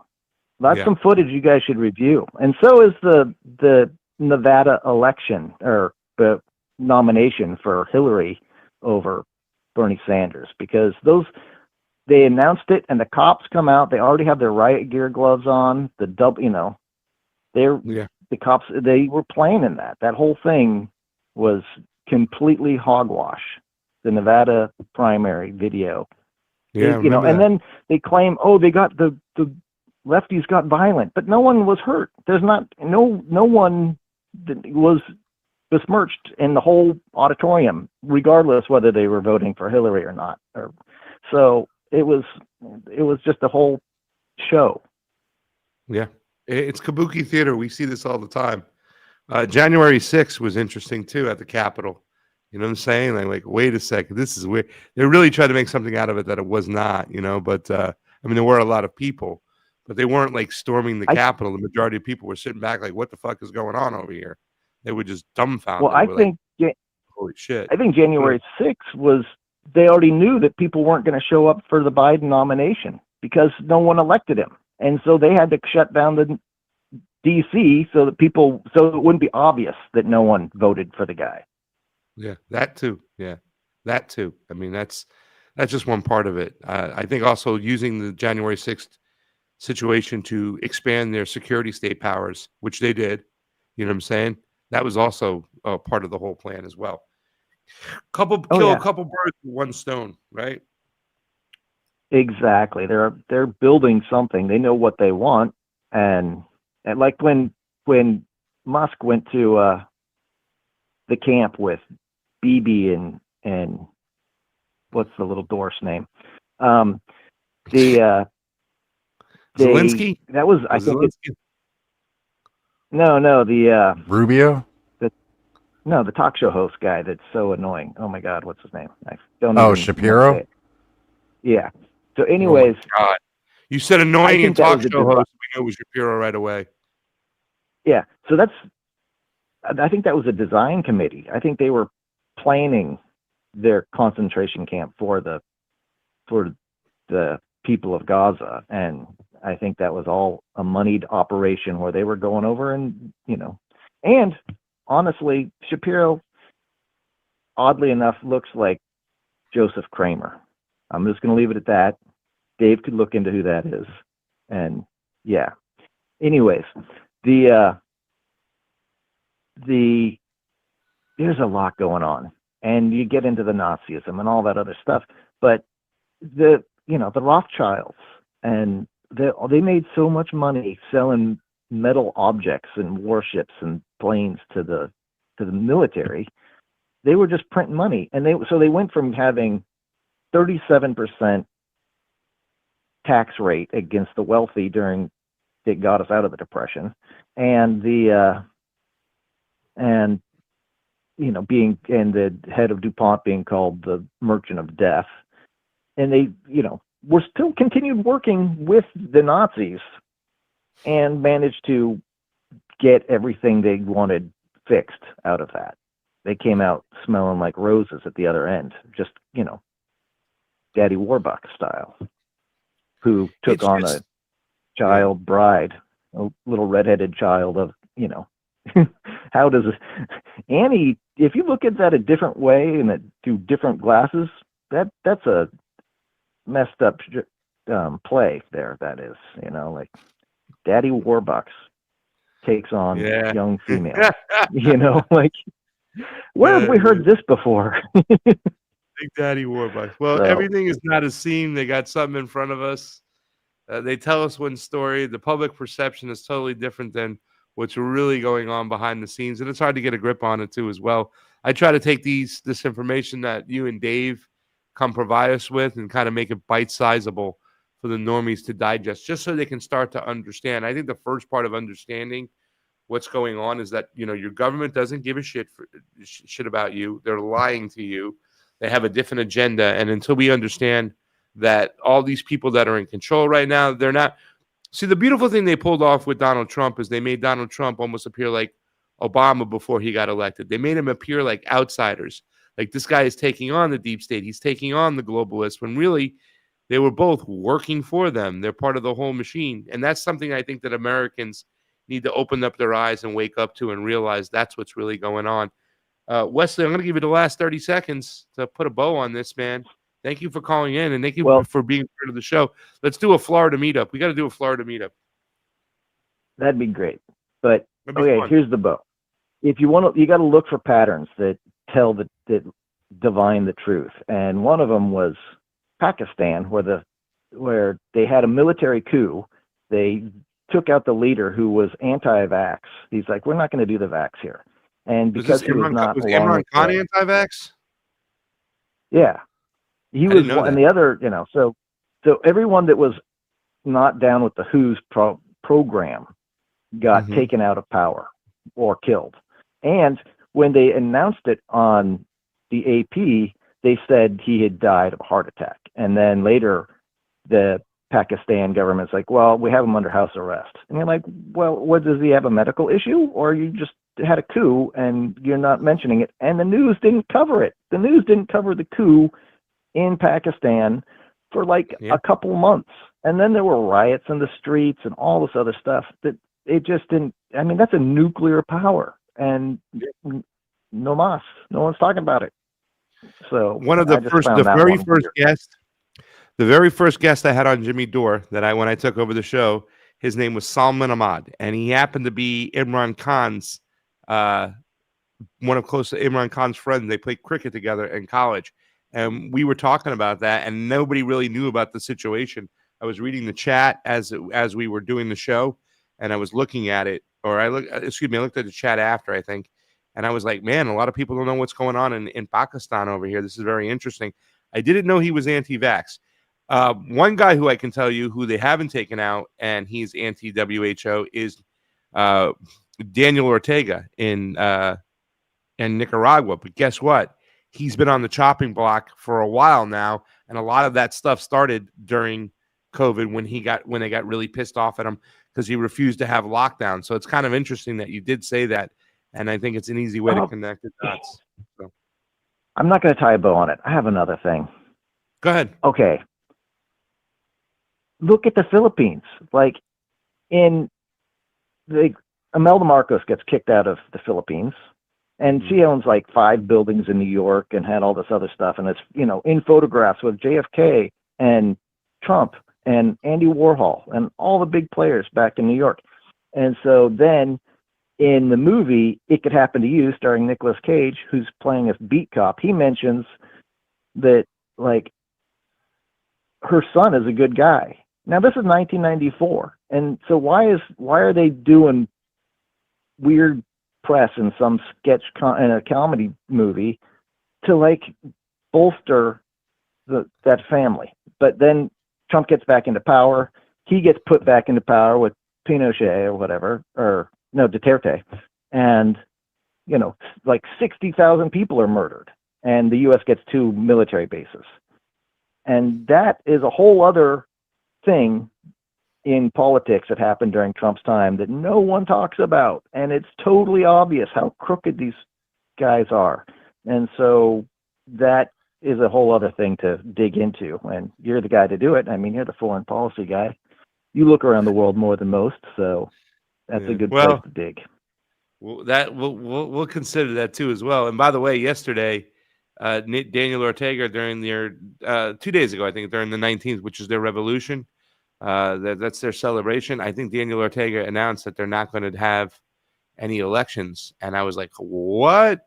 And Pittsburgh dude just asked me my thoughts about Ortega supposedly denouncing that there'll be no elections. I don't know about that yet. I know they kicked it back.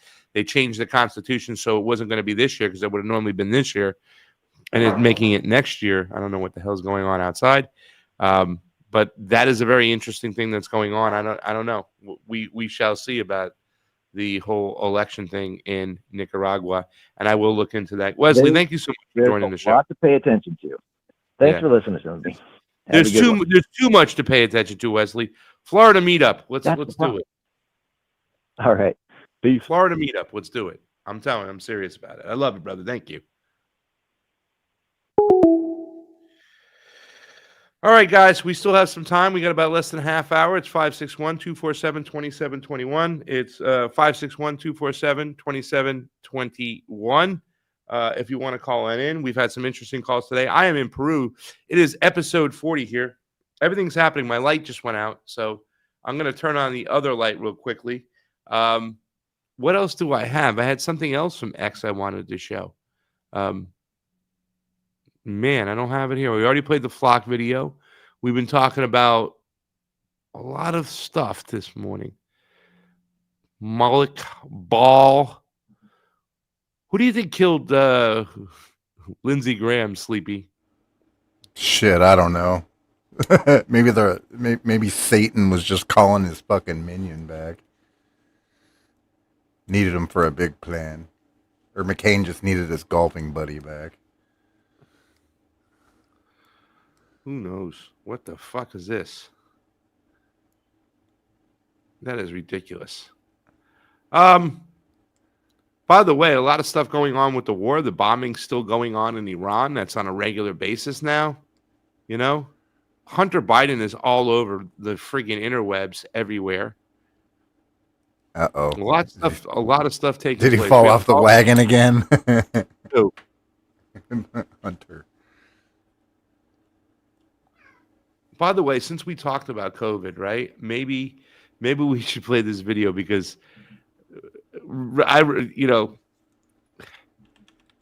Sleepy, I don't know where you feel, I mean, I know where we were all at with the COVID and stuff, but the fact that really it's not being talked about right now, the deaths that are taking place.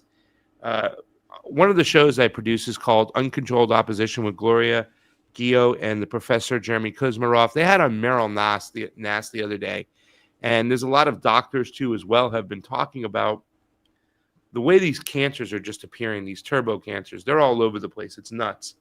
But we've kind of moved away from any accountability, right? Like we're not talking about it anymore. I think that a lot of people in the Maha movement wanted some form of accountability. They thought with RFK getting in there. By the way, did he resign yet or no? Is he still? I think he still has his position, right? He didn't resign yet. I don't think so, but I don't pay attention to that guy much. I know. It's just I want to hear about the whole Maha movement. Tiffany Cianci is supposed to come on the show and talk about it. I'm going to turn on this light. I'm going to play this video real quick. It's only 30 seconds, so I don't know how much time I have, but let's play it nonetheless. You're watching Drive Time in the morning, guys. Give us a call. We'd love to hear from you. We'd love to hear what you have to say.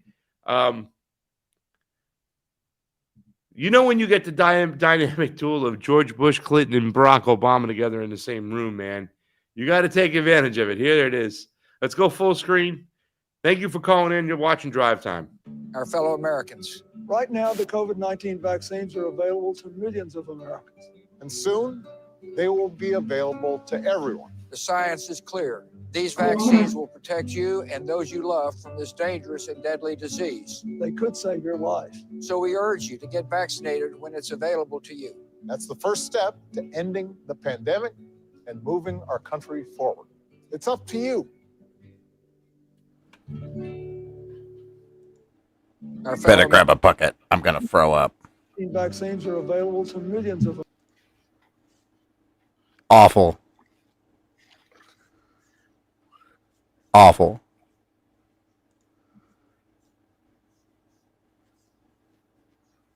Pasta? He goes, that light helps out a lot, by the way. Thank you. I put my shades back on. Barack Obama said in that statement, this is the first step to ending the pandemic. No, he is not. They even told you from the get-go that the vaccine doesn't stop the spread of the virus. And they got away with it. We got a caller. Let's do it. Caller, who are you? Where are you calling from? Hey, it's Craig from LA. How do I sound? Who is it, Greg? From where? LA. I know, brother. What are you doing up? That's a great question. I'm supposed to be starting a new gig, but I'm going to be training, so I shouldn't get up this early today. Greg, I love you. But man, I miss whatever, you. live and learn. I got to see you. I didn't see you the last 2 times I went out there. Yeah, I know. We'll meet up sometime. We'll hang out. I'll bring a bag of trail mix. Yeah, let's get What's the trail that? mix going, motherfucker. For those of you who don't know, Greg didn't specify the fact that the trail mix had some love in it, and I mean mushroom love, and I was kind of mushroom tripping balls inside a casino walking around when I thought I was just eating trail mix. So to be fair to me, we try to explain to you that the chocolates are special, but out there security, we're on camera everywhere. It's Vegas. Maybe you didn't hear me right. So my wife was like, they're fucking shrooms. A little bit too late. I'm like, what? I'm like, oh, yeah, you already ate a couple of handfuls of it. God knows how many chocolates were in your hand. But anyways, enough about me committing federal crimes and drugging people. Yes. What would you like to talk about? I don't know, man. That commercial was pretty fucking disgusting. Was that recent? Was that AI? Or was that during the COVID? Well, that was a real commercial during COVID. They really put that out there, you know? Oh, that one flew under my radar. Didn't you see the way they were like all separated too? Like the social distancing, like they were abiding by the rules within the commercial too as well. The social distancing. Yeah, it almost looked like a church, but no roof, like in the clouds. Like, were they in heaven? I don't know. It felt kind of like AI, but no, that was a real. It could have been during COVID. AI made it. I know, right? Well, we the thing is we've had the AI capabilities for quite some time, so it's not just one of those situations where they say, "Oh, it's brand new." No, it's been around for a while. What did you think about Donald Trump not wanting to get off the stage during the World Cup presentation? Did you see that? Yeah, I mean, he also wanted to. He wanted to run back to the mic when he almost got his quote unquote head blown off. Secret Service had to like wrangle him from going back to the mic and saying stuff. Yeah. Crazy. So it's not too surprising.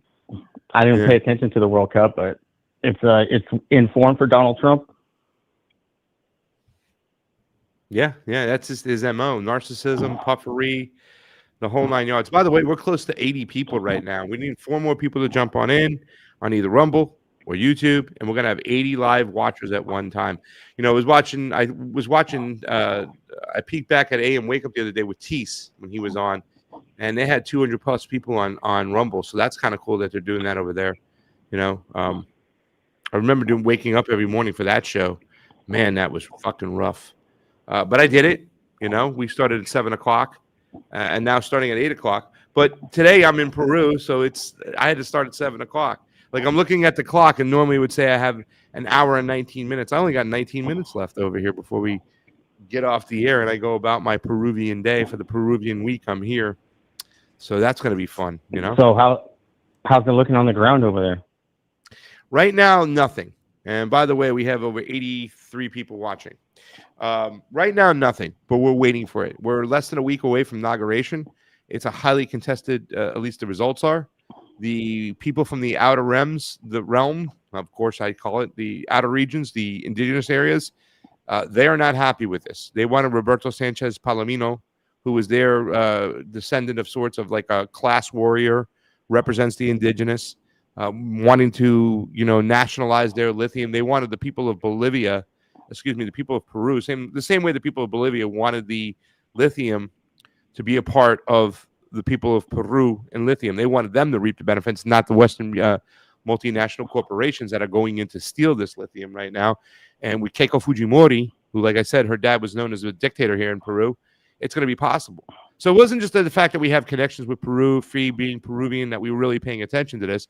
We were paying attention to this because of what Whitney Webb said years ago. So we've always been watching what's going on in those three countries, Argentina, Peru, Bolivia. And there might be a... I remember last time. Go ahead. Last time, weren't they kidnapping fucking Peru's... That's... And, say that again? Doing hostage... Weren't they kidnapping Peru's equivalent to DHS agents? Yeah. Snatching them up and trading them for their friends and family that got kidnapped? Dude, there's crazy shit that happened too as well. And the West was sending in allies and aides and mercenaries last time in Peru. It's very interesting because they come in from the outer realms. They let the ruling class in Peru know, but then they stop. I thought they would bust Pedro Castillo out of jail. They did not.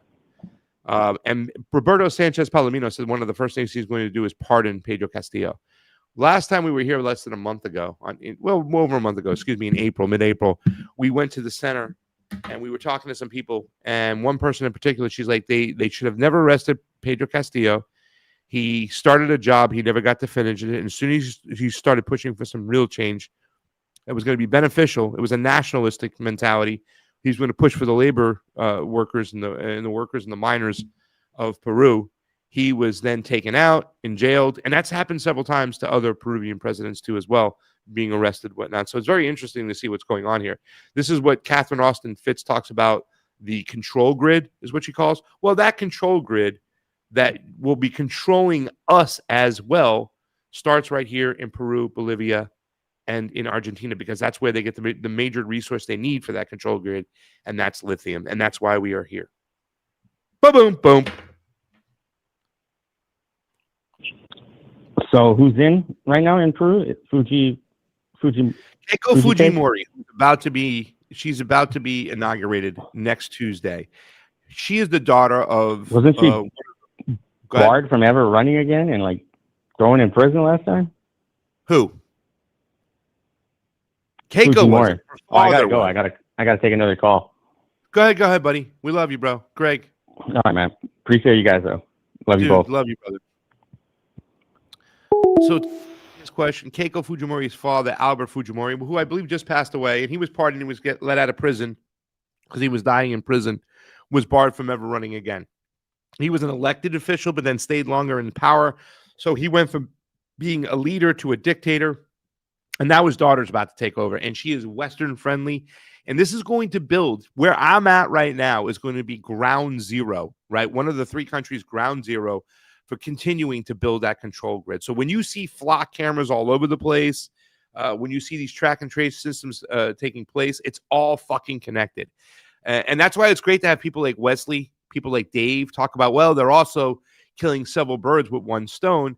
There are some crazy historic sites here in Peru, right?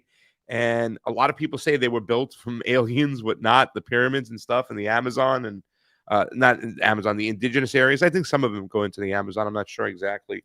I'm not good on the geographics, the the maps. I have to look at them and see exactly where they're at. But it's kind of cool to see why Dave says there's other reasons too why they want to control these historic sites.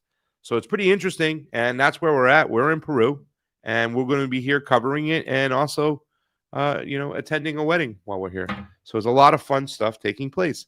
And this is the first show. Fuck Mel is about to kill her boss, best friend. I don't know who Mel is, which Mel you're talking about, Greg. But man, this is the first show we've done outside the United States. It's kind of crazy because I was ready to talk about the Iran war, Bibi Netanyahu, American politics, but you never know where this show is going to take you. And it is really taking us for a drive today where we're at. So it's kind of interesting. But if you want to call in, we still have time, guys. The number is 561-247-2721. That's 561-247-2721.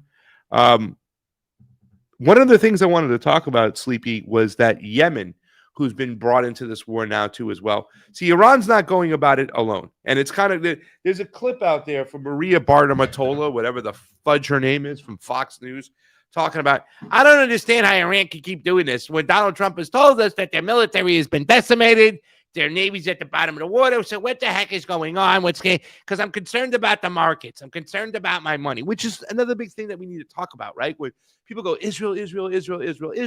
Really? What about Lockheed Martin? What about Raytheon? What about all these companies that are getting no big contracts? $38 billion was just granted to Lockheed Martin the other day to rebuild the THAAD systems that were blown up in the Middle East by Iran, by their drone warfare, right?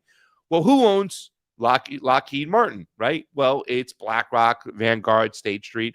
Who owns that? Yeah, there are some people at the top of the pyramid, and you can connect them to Zionism, but also the American stockholder owns it. So that's why a lot of Americans are being quiet on this. Not a lot, but a decent amount, a certain group are, because they're making money off death and destruction. So when you see Maria Bartiromola, whatever the fuck her name is on Fox News, who's a market analyst talking about these things, she's concerned about her pockets. That's what she's concerned about. Money. So if you make money bombing off women and children, then you're okay with it because you're still making money off bombing women and children. Especially if you can separate yourself from it, right? And you don't have to be attached to it. That's what's going on over here. And it's so crazy that it's not being talked about. Yemen, who's entered the war, has now talked about blockading the other side of the Red Sea. I'm going to pull this up. And I want to look at it when I say it because I can't say it right. The waterways. I can't say that shit either. It's like Babo Mandeb or something like that. Dude, Nick Fuentes says it beautifully. The Malabab, whatever it's called. I got to go look it up too as well. Right? Daniel Davis says it good too. Yes. So when you're talking about the blockade on the other side, right? So you got the blockade over there in the Red Sea, and you got the blockade in the Med. I don't know if I get it. My geographics are bad sometimes, but you're talking about blockading both sides. Now, Saudi Arabia won't be able to get they won't be able to get any of their oil out completely. They'll be blockaded on both sides. And that should shut down a lot of things, right? That's really going to intensify what's going on. Saudi Arabia has now been given the green light to go back to war with Yemen and bomb on the behest of the American apparatus. So what's going on? He said it. Bob of Atlanta said it better. Mandib of Bob. Something like that. Bob El Mandeb. Here it is. Pittsburgh dude came in a little bit late today, but he's been such a relief pitcher for us today. It's been awesome. Woo!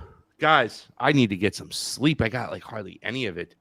And we're going to wrap up the show pretty soon. We got about 9 minutes left.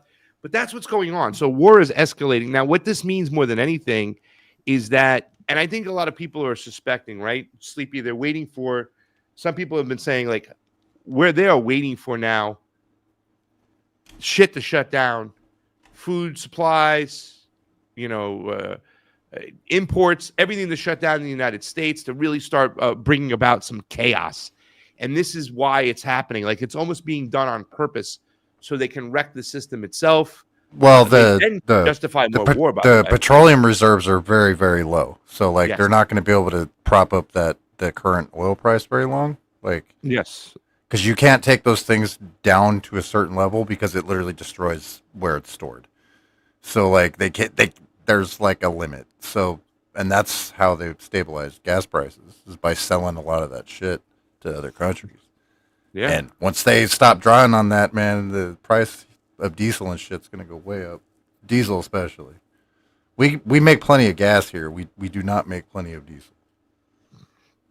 There has been talk about a ground invasion, but any significant ground invasion of Iran will be a massacre. There's a reason why they are called the Persian Empire and they haven't been conquered. We don't have enough troops. Well, the layout, if you look at a topographic map of It's Iran, a fucking natural fortress. It's surrounded by mountains. Natural fortress, yeah. Yeah. Mountains around most of it and fucking impassable desert on the other side. Like, you're fucked. If they destroy the Suez Canal, all 3 waterways would be shut down. Absolutely right. Somebody else has talked about this. When Maria Bartirotola, let me go find Maria Bartirotola, her comment and stuff, because it's important. Maria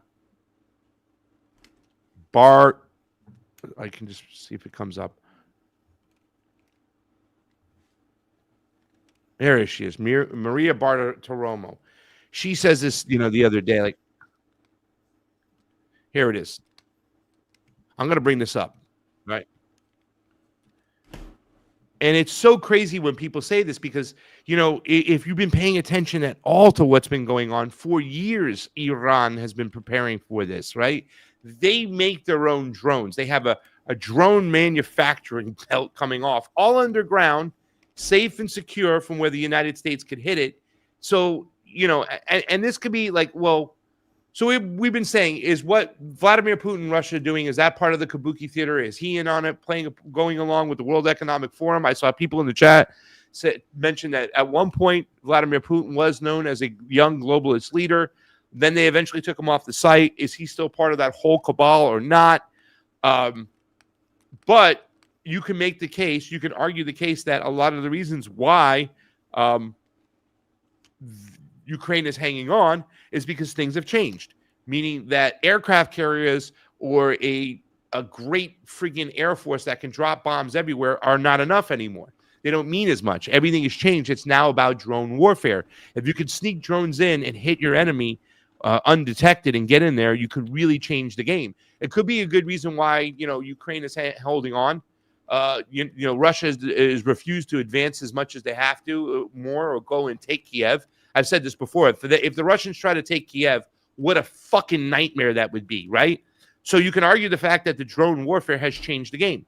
Here you have this idiot who's supposed to be somewhat intelligent talking about she doesn't fucking understand how Iran is doing what they're doing when they've been one of the best drone manufacturers for years and been preparing themselves for this war. And once again, Sleepy J just pointed out that Iran is a built-in fortress, so you can launch drones from anywhere. You just put them on a fucking truck and mobilize and get them out.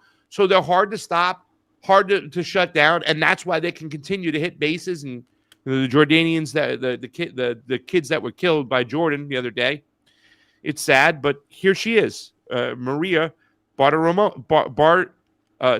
This just shows you how captured mainstream media still is. I don't understand how it's possible that Iran has the capabilities to fight this way and continue to try to lash out at Gulf countries and U.S. military bases, because the U.S. has obliterated Iran's military, and the president continues to reiterate that. I don't understand how it's possible. The president, he's not going to lie to us, is he, Josh? No way. Right? It's so dumb, dude. The president told us, right? What he says is true. I mean, it's like any logical fucking person would be like, well, obviously that's not true, and they'd be pushing back. But these are stenographers. It's stenographers for the ruling class, guys. I'm gonna read the monologue. Let's get the music up. Or did you figure out what we have to do? If let's skip the let's skip the music today. I'm gonna motherfucker. I got homework. Hum. Give me a hum. Ready, go, Josh. Hum. I'm a beatbox. As we wrap up today's show. As we wrap up today's show, let's take a moment to reflect on the importance of diversity of thought and the peace we can cultivate with our neighbors. In a world that often feels divided, it's our differences that can actually bring us together. Every unique perspective, every story shared enriches our collective experience and fosters understanding. Remember, it's okay to disagree. It's how we handle those disagreements that truly matters. Let's embrace dialogue over debate, compassion over conflict. When we listen to one another, we open the door to meaningful relationship. By engaging with our diverse communities, we can find common ground and build bridges that promote peace. So I encourage you to reach out to someone with a different viewpoint. Share a meal, have a conversation, or simply listen. Let's create a ripple effect of kindness and understanding in our neighborhoods and beyond. Hey, look, thanks for tuning in today. Remember, together we can celebrate our diversity and pave the way for a brighter, more peaceful future. So until next time, keep the dialogue flowing and that peace growing. For Sleepy J, Craig Pasta Jardula, I want to thank everybody else for hanging out in the chats today. Every show, we seem to be growing it. Right now, we have 35 in YouTube. We have almost 41 in Rumble. We had over 80 people watching at one time. That might seem small, but this is just the beginning, guys. We're going to keep this going. I'm going to keep getting up and doing this for you as long as you're participating and hanging on out. I can't thank you enough. I want to thank Gabrielle Freedom, one of our co-producers. I want to thank Fred Edward. I want to thank Sky. I want to thank Katie. I want to thank our callers, Dave, Wesley, Greg, even though he jumped off the phone. Lady Alex M., you've been here all day kicking it. Thank you so much. I really do appreciate it. Man, so many of you guys have made this so amazing right out of the gate. I really am so thankful and humbled that you guys have joined in and have made this show in the very beginning look very, very promising. Maybe though, the one day though, the ruling class will understand that they can't tell lies anymore, and they're going to have to let us out. They're going to have to put us on. If they don't put us on, we're going to grow too big, so they're going to try to control us. So who knows where they'll put us one day? Who knows where we'll be talking? Joan, you hear the whole show. Thank you so much. That's awesome. Like I said, that's my mom's name. Have a beautiful day. I'm here in Peru. I'll be here all week. Tomorrow, Colonel Karen Kwiatkowski will be with us. Guys, thank you so much for tuning in. I'm Craig Pasta Jardula. He is Sleepy J. This is Drive Time. We love you. We'll see you tomorrow. And remember out there, I love you all. And peace.